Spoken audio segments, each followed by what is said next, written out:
ಸ್ವಾಮಿ ಹೇಳ್ತಾರೆ, ಮಗನೇ ನೀನು ಕಳ್ತನ ಮಾಡಬೇಡ, ಮಗಳೇ ನೀನು ಸುಳ್ಳು ಹೇಳ್ಬೇಡ, ನನ್ನ ಬಳಿಗೆ ಬಾ,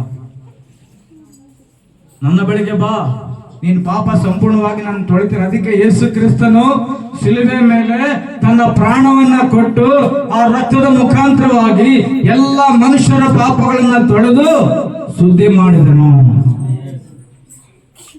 ಎಲ್ಲ ಮನುಷ್ಯರ ಪಾಪಗಳನ್ನು ತೊಳೆದು ಶುದ್ಧಿ ಮಾಡುವಂತ ರಕ್ತ ಅದು ಯಜ್ಞದ ಕುರುಮರಿಯಾಗಿರುವಂತ ರಕ್ತ.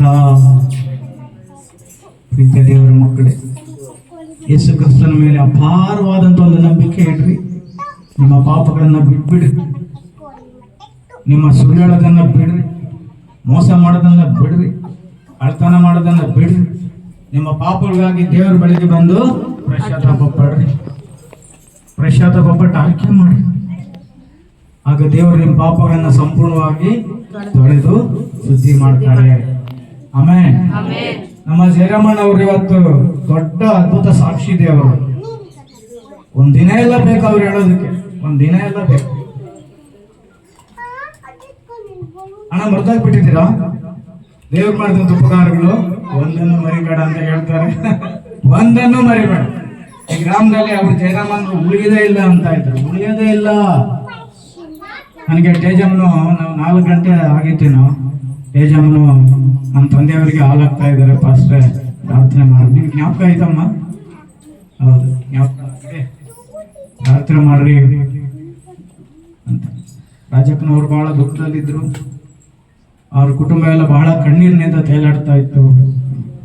ಆ ಪ್ರಾರ್ಥನೆ ಮಾಡಿದ್ವಿ, ಹೇಳಿದ್ವಿ, ಅಕ್ಕ ರಾಜಕ್ಕ, ದೇವರು ಜಯರಾಮಣ್ಣ ಕೈ ಬಿಡೋದಿಲ್ಲ, ದೇವರು ಉಳಿಸ್ತಾರೆ, ದೇವರು ಕೈ ಬಿಡೋದಿಲ್ಲ ಹೇಳಿ ಸಂತೈಸಿದ್ವಿ. ಆಮೇಲೆ ಆಸ್ಪತ್ರೆಗೆ ತಗೊಂಡು ಹೋಗಿದ್ರು ರಾಜಕ್ಕನವರು. ಅಲ್ಲೇ ಐಸಿವಾರ್ಡಲ್ಲಿ ಹಾಕಿದ್ದಾರೆ.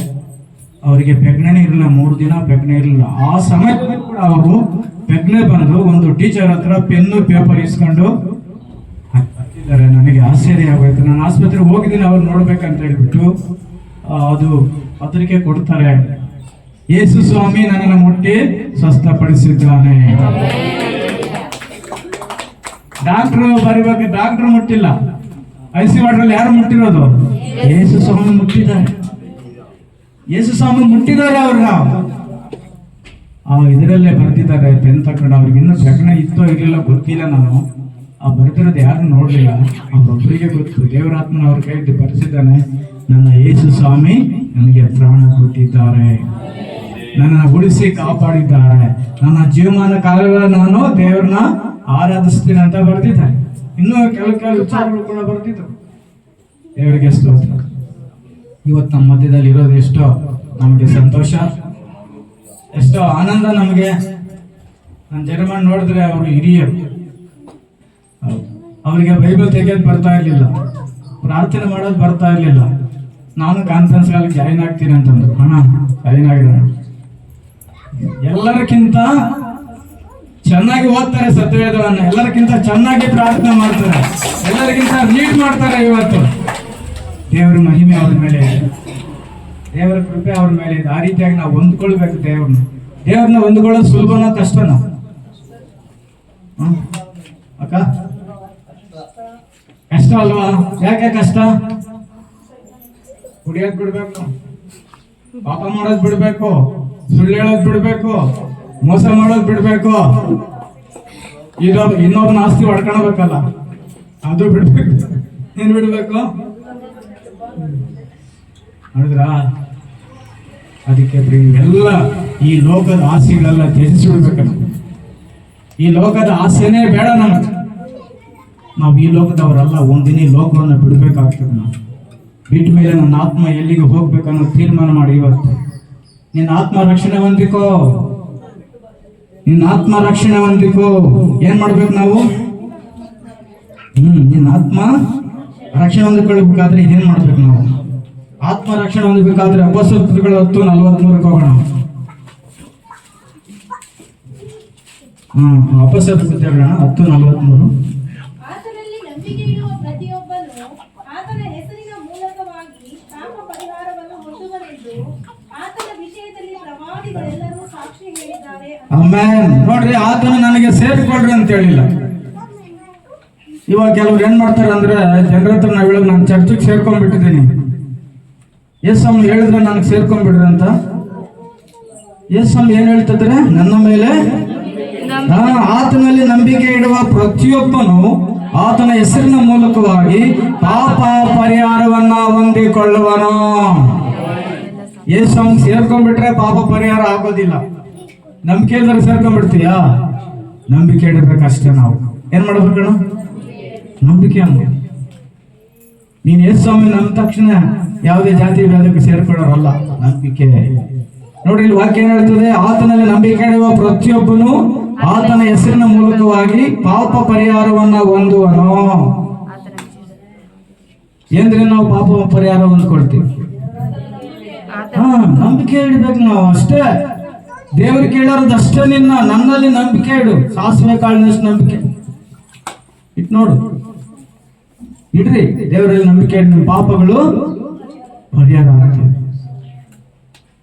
ಇದು ಯಾರು ಹೇಳೋ ಮಾತು? ದೇವರು ಹೇಳಿರುವಂತ ಮಾತು. ಆ ಮಾತನ್ನ ನೀವು ತಿರಸ್ಕಾರ ಮಾಡಿ ಕುಡಿಯಕ್ ಹೋಗೋದು, ಪಾಪ ಮಾಡಕ್ ಹೋಗೋದು, ಶಾಪಗಳು ಹೊತ್ಕೊಂಡು ಮನೆಗೆ ಬರೋದು ಅಲ್ವಾ? ಯೇಸು ಸ್ವಾಮಿ ಜ್ಞಾನಹೀನರನ್ನ ಆರಿಸ್ಕೊಂಡ್ರು, ಬೆಸ್ತರನ್ನ ಆರಿಸ್ಕೊಂಡ್ರು, ಮೀನ್ ಹಿಡಿಯುವಂತ ಭಕ್ತರನ್ನ ಆರಿಸ್ಕೊಂಡ್ರು. ಯೇಸು ಸ್ವಾಮಿ ಅವರಿಗೆ ವಿದ್ಯಾಭ್ಯಾಸ ಇಲ್ಲ, ಎಪ್ಪೆಟ್ ಹಾಕೋರ್ನ ದೇವರು ಆರಿಸ್ಕೊಂಡ್ರು. ಇವತ್ತು 11 ಜನ, ಒಬ್ಬನು ಉಳ್ಕೊಂಡಿಲ್ಲ, ಇಸ್ಕರಿಯೋತ ಯೂದನ ಹೊರಟೋದ. ಯೇಸು ಸ್ವಾಮಿನ ಮುತ್ತಿಡ್ಬಿಟ್ಟು 30 ಬೆಳ್ಳಿನಾಣಿಗೆ ಈ ಲೋಕದ ಆಸೆಗೆ ಹೋಗ್ಬಿಟ್ಟು ಅವನೇನ್ ಮಾಡ್ದ? ಆತ್ಮಹತ್ಯೆ ಮಾಡ್ಕೊಂಡ್ಬಿಟ್ಟ, ಸತ್ತೋಗ್ಬಿಟ್ಟ. ಇನ್ನು 11 ಜನ ಉಳಿದಿದ್ದಾರೆ. 11 ಜನರು ದೇವರ ಆಜ್ಞೆಗೆ ಒಳಪಟ್ಟು ಇಡೀ ಲೋಕಕ್ಕೆ ಸುವಾರ್ತೆ ಸಾರಿ ಇವತ್ತು ಇಡೀ ಲೋಕವನ್ನ ರಕ್ಷಣೆ ಮಾಡಿದವರು. ಪ್ರಿಯ ದೇವರ ಮಕ್ಕಳು, ಇವತ್ತು ಇಡೀ ಲೋಕ ಸಂತೋಷದಿಂದ ಸಮಾಧಾನದ ದೇವರ ಮಕ್ಕಳಿದ್ದಾರೆ. ದೇವ್ರ ನಾಮಕ್ಕೆ ಸ್ತೋತ್ರವಾಗಲಿ. ಆಮೇಲೆ ನಾವು ಇನ್ನೊಂದು ಕೆಲಸ ಮಾಡಬೇಕು. ನೀನು ಯೇಸುವನ್ನೇ ಕರ್ತನೆಂದು ರೋಮಪುರದವರು ಬರೆದಕ್ಕೆ 10:9. ನೀನು ಯೇಸುವನ್ನೇ ಕರ್ತನೆಂದು ಬಾಯಿಂದ ಅರಿಕೆ ಮಾಡಿಕೊಂಡು ದೇವರು ಆತನನ್ನು ಸತ್ತವರೊಳಗಿಂದ ಎಬ್ಬಿಸಿದನೆಂದು ಹೃದಯದಿಂದ ನಂಬಿದರೆ ನಿನಗೆ ರಕ್ಷಣೆಯಾಗುವುದೇ ಎಂಬುದೇ. ರಕ್ಷಣೆ ಬೇಕು ಎಲ್ಲರಿಗೂ. ಬೇಕಾ ಬೇಡ ರಕ್ಷಣೆ? ಅಕ್ಕ ನಿಮ್ಗೆ ಬೇಕಾ ರಕ್ಷಣೆ? ನಿಮಗೆ ಬೇಕಾ? ಎಲ್ಲರಿಗೂ ರಕ್ಷಣೆ ಬೇಕಾಗಿದೆ. ಆ ರಕ್ಷಣೆ ಹೊಂದಿಕೊಳ್ಬೇಕಾದ್ರೆ ಯಜ್ಞ ಆಗಾದಿಗಳು ಮಾಡ್ಬೇಕಾಗಿಲ್ಲ. ಯಜ್ಞ ಆಗಾದಿಗಳು ಮಾಡ್ತೀರ ನೀವು? ಮಾಡ್ಬೇಕಾಗಿಲ್ಲ. ಏನಮ್ಮ ಯಜ್ಞ ಆಗಾದಿಗಳು ಮಾಡ್ರಿ ಅಂತ ಹೇಳಿದ್ರೆ ಏನ್ ಹೇಳಿದ್ರು? ನೀನು ಯೇಸುವನ್ನೇ ಕರ್ತನೆಂದು ಬಾಯಿಂದ ಅರಿಕೆ ಮಾಡಿಕೊಂಡು ದೇವರು ಆತನನ್ನ ಸತ್ತವರೊಳಗಿಂದ ಎಬ್ಬಿಸುವನೆಂದು ಹೃದಯದಿಂದ ನಂಬಿದರೆ ನಿನಗೆ ರಕ್ಷಣೆಯಾಗುವುದು. ಹೃದಯದಿಂದ ನಂಬು, ಬಾಯಿಂದ ಅರಿಕೆ ಮಾಡು. ಹೆಂಗೆ ನಂಬಬೇಕಂತೆ? ಬಾಯಿಂದ ಅರಿಕೆ ಮಾಡಿ ಹೃದಯದಿಂದ ನಂಬು. ನಂಬಿದ್ರೆ ನಿನಗೆ ರಕ್ಷಣೆ ಆಗ್ತದೆ. ಇಲ್ಲ ಅಂದ್ರೆ ನಂಬದಿದ್ರೆ ರಕ್ಷಣೆ ಇಲ್ಲ. ಯೇಸು ಹಂಗ್ ಸೇರ್ಕೊಂಡ್ಬಿಟ್ಟಿದ್ವಿ, ನಾವು ಚರ್ಚಿಗೆ ಸೇರ್ಕೊಂಡ್ಬಿಟ್ಟಿದೀವಿ ಅಂತ ಯಾರ ಹತ್ರ ಹೇಳಕ್ ಹೋಗ್ಬೇಡ್ರಿ. ನೀವು ಚರ್ಚಿಗೆ ಸೇರಿಲ್ಲ, ಯಾವುದೇ ಡಿನಾಮಿನೇಷನ್ ಸೇರಿಲ್ಲ. ನೀವು ಸೇರಿದ್ದೀರಾ? ಇಲ್ಲ. ಏನ್ ಮಾಡ್ತೀರಾ? ಯೇಸು ಸ್ವಾಮಿ ಮೇಲೆ ನಂಬಿಕೆ ಇಟ್ಟಿದ್ದೀರಿ. ಯಾಕೆ ನಂಬಿಕೆ ಇಟ್ರೆ? ಆತನ ನಮ್ಮ ಸೃಷ್ಟಿಕರ್ತನಾದ ದೇವರು, ಇಡೀ ಸಮಸ್ಯೆವನ್ನೆಲ್ಲ ಉಂಟು ಮಾಡಿದಂತ ದೇವರು. ಆತನಿಲ್ಲದೆ ಒಂದಾದ್ರೂ ಉಂಟಾಗಲಿಲ್ಲ. ಆತನಿಂದೆಲ್ಲ ಸರ್ವವು ಸಮಸ್ಯೆ ಉಂಟಾಯಿತು. ಅದಕ್ಕೆ ನಾನು ಆತನ ಮೇಲೆ ನಂಬಿಕೆ ಇಟ್ಟರೆ ನಾನು ರಕ್ಷಣೆ ಹೊಂದಿಕೊಳ್ತೀನಿ.